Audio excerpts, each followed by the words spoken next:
Hola chicos, su profesora Ana Belisa Runche Silva nuevamente con ustedes en el nuevo tema de esta semana.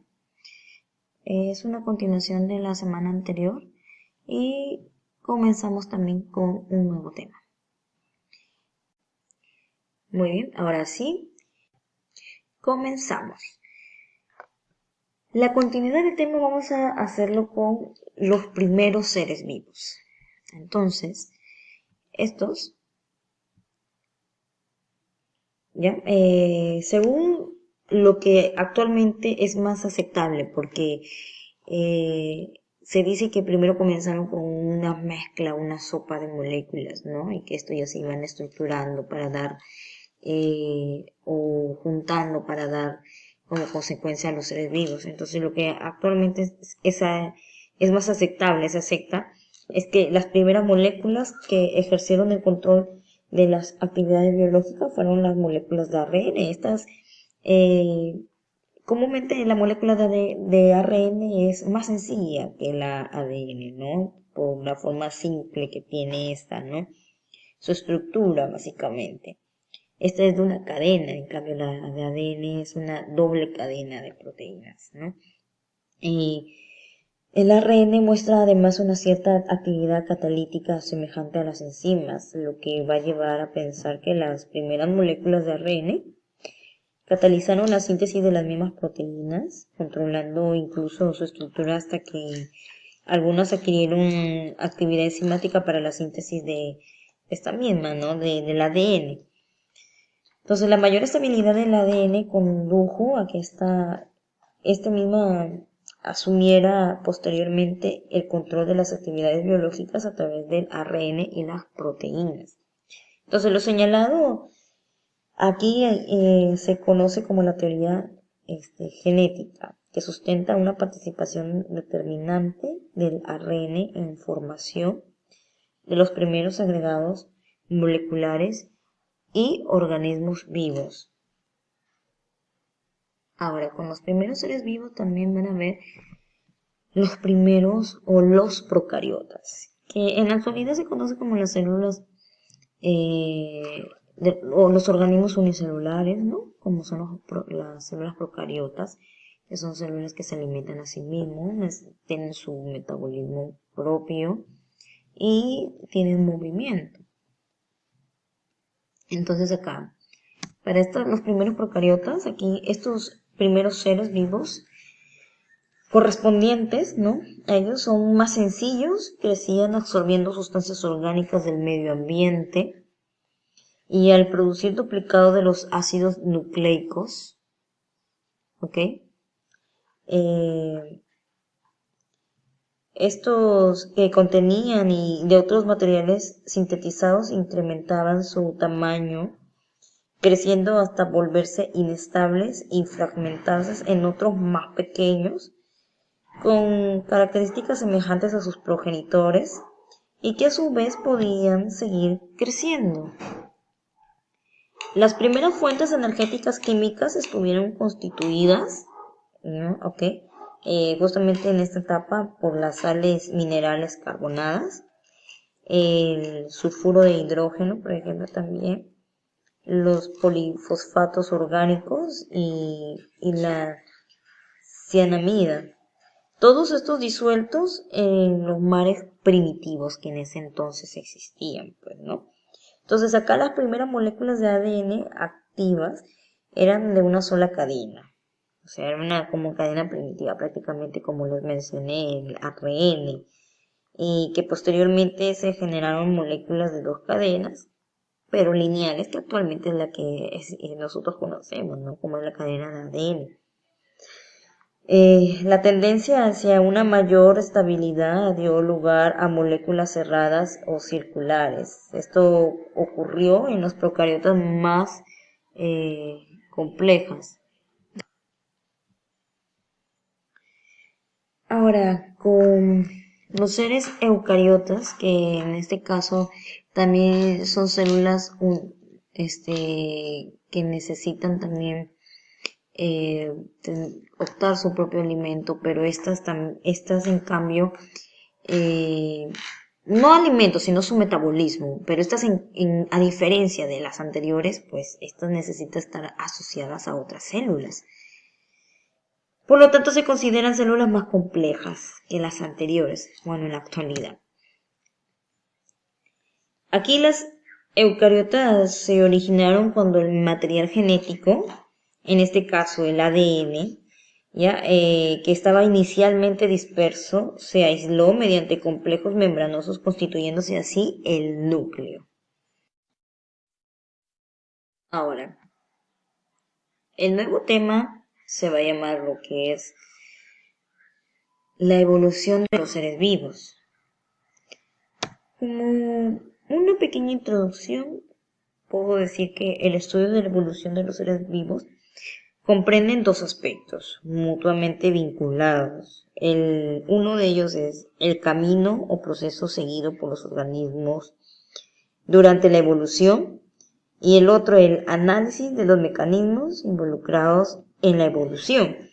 En el primer caso se realiza un análisis de las evidencias para establecer los modelos evolutivos seguidos y las relaciones que surgen entre los diversos organismos. Así es posible seguir la secuencia evolutiva del caballo, por ejemplo, ¿no? Los camélidos, los mamíferos acuáticos, en este caso las aves, reptiles, etc. En el segundo caso se buscan las bases materiales de la evolución, es decir, sus causas, qué le causó, los factores, la influencia que tuvieron cada una de estas especies.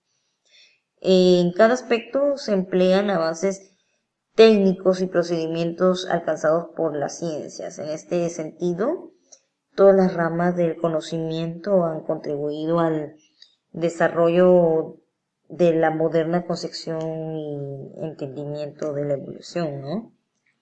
Por ello, la concepción evolutiva moderna, pues, es una síntesis del pensamiento humano y de las ciencias. Ahora, muy bien. Entonces, ¿qué podemos decir nosotros con lo que es antecedentes de la teoría? Entonces, los antecedentes que tuvieron las teorías evolutivas. Actualmente, pues, es posible plantear de modo sistematizado, por así decirlo, que la gran parte del proceso que se ha seguido sobre lo que es la vida sobre la Tierra, como una muestra de la explosión de las variedades y las formas progresivas, se distingue prácticamente un sinnúmero de fósiles descubiertos, ¿no? A partir de los cuales que es posible reconstruir las etapas de la evolución biológica. Acá, por ejemplo, los estudios de biología molecular, bioquímica, inmunología, genética, biogeografía, la biofísica, etcétera, van a ayudar a interpretar justamente estos fenómenos evolutivos y su camino que estos han tomado. Entonces, la interpretación que podemos hacer de estos eventos es de desarrollo reciente, puesto que hasta el siglo pasado, más o menos, predominó la idea de la inmutabilidad de los seres vivos. Estas formas de pensamientos a la luz de la verdad científica no solo son lejanas de la realidad, sino que suenan muy absurdas para los tiempos modernos, en donde la verdad debe ser demostrada con las pruebas.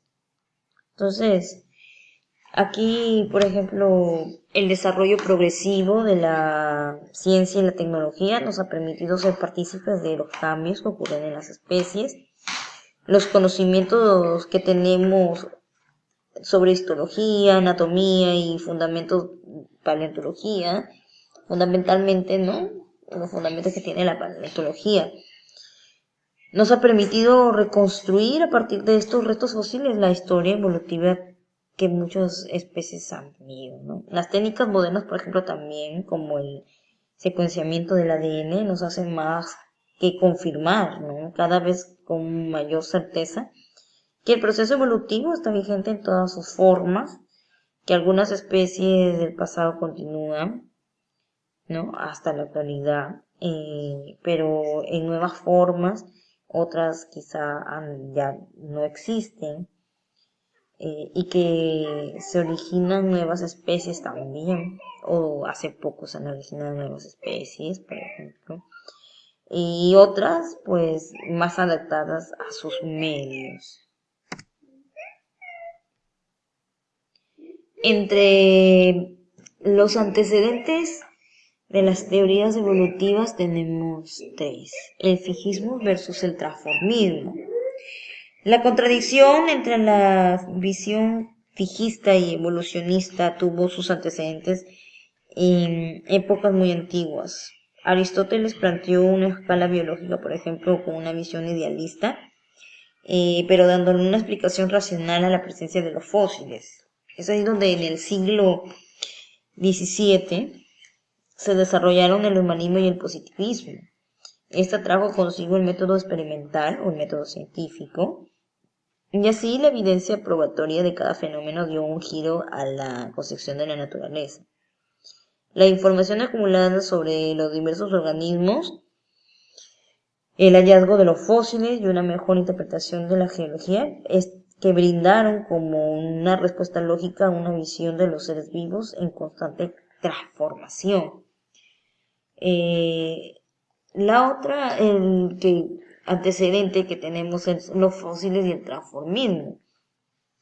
Aquí este personaje matemático, Maupertuis, francés, en los años de 1745-1756, consideró que las variedades humanas, lo mismo que en razas de animales, se habían producido por cambios bruscos que luego que se han conservado en un largo periodo, ¿no?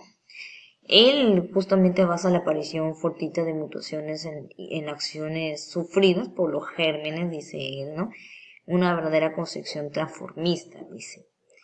Los estudios de la geología, acá Charles Lyell, que en sus estudios de geología, siguiendo a Hutton, planteó que si se habían dado una evolución geológica, tenía que haberse dado también una evolución de las especies orgánicas.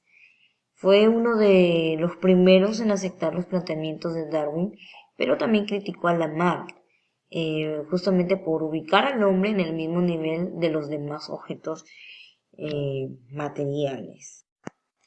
En 1785, James Hutton proponía que la edad de la Tierra era indefinidamente larga, operando siempre en las mismas fuerzas geológicas ahora presentes, formando, rompiendo y reformando las rocas que componen la superficie de la Tierra.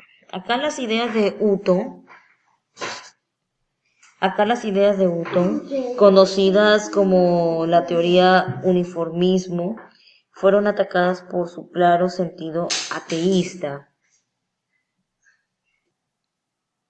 En 1789, John Williams de Edimburgo considera que la salvaje y antinatural idea de Hutton de la eternidad de la Tierra conduce primero al escepticismo, por ejemplo, y finalmente a la clara infidelidad y al ateísmo. Entonces, la oposición al transformismo geológico y biológico se manifestó principalmente por sus implicancias antirreligiosas y su contenido materialista.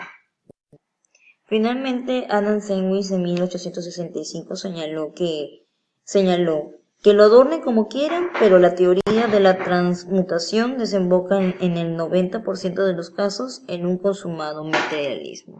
Es así, chicos, como termino la clase. Nos vemos la próxima semana. Tengan un buen día.